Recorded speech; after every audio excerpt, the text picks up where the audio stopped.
Perkenalkan, nama saya Fidel Rahmat Hatami Abbas, mahasiswa peminatan epidemiologi semester 5, yang pada video kali ini akan menjelaskan secara singkat terkait konsep dasar epidemiologi. Epidemiologi berasal dari bahasa Yunani yaitu epi, berarti pada atau terhadap, demos artinya masyarakat, dan logos artinya ilmu. Jadi epidemiologi adalah ilmu yang mempelajari tentang penyebaran dari faktor penentu kejadian yang berhubungan dengan kesehatan dalam masyarakat tertentu. Kemudian sejarah epidemiologi telah dikenal sejak zaman Yunani kuno. Pada zaman kejayaan Yunani dan Romawi kuno telah dikenal adanya proses penularan penyakit pada masyarakat yang sangat erat hubungannya dengan faktor lingkungan. Hal ini telah dikemukakan oleh Hippocrates abad ke-5 sebelum Masehi dalam tulisannya yang berjudul Epidemi. Pada abad ke-14 dan 15 Masehi, masalah epidemi penyakit dalam masyarakat semakin jelas melalui berbagai pengamatan peristiwa wabah penyakit, pes, dan variola yang melanda sebagian besar penduduk dunia.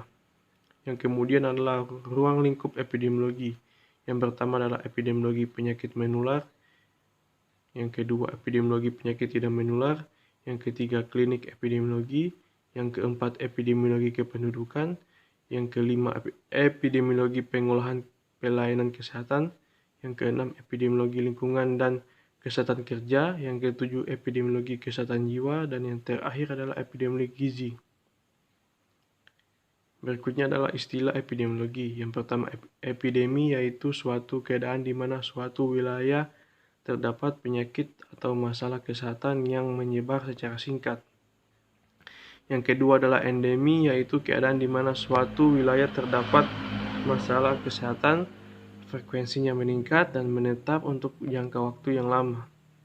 Yang ketiga adalah pandemi, yaitu keadaan di mana suatu wilayah terdapat penyakit yang menyebar secara singkat, meningkat, dan luas wilayah menyebar. Yang keempat adalah sporadik, yaitu keadaan di mana suatu masalah kesehatan yang frekuensinya berubah-ubah menurut perubahan waktu. Yang berikutnya adalah segitiga epidemiologi atau yang sering disebut dengan trias epidemiologi. Yang pertama adalah agen.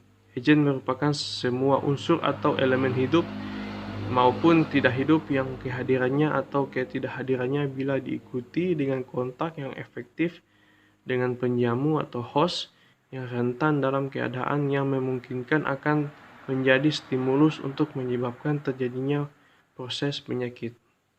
Yang kedua adalah host. Host atau penjamu adalah keadaan manusia sedemikian rupa atau makhluk hidup lainnya yang menjadi faktor risiko atau tempat terjadinya proses alamiah perkembangan penyakit. Dan yang ketiga adalah environment.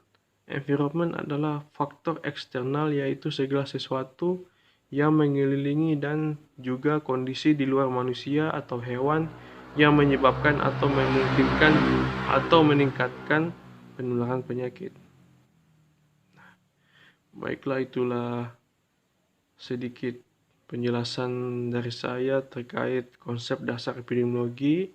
Bila ada kekurangan, mohon dimaklumkan dan mohon maaf jika ada salah-salah kata dari saya. Billahi taufiq wal hidayah. Assalamualaikum warahmatullahi wabarakatuh.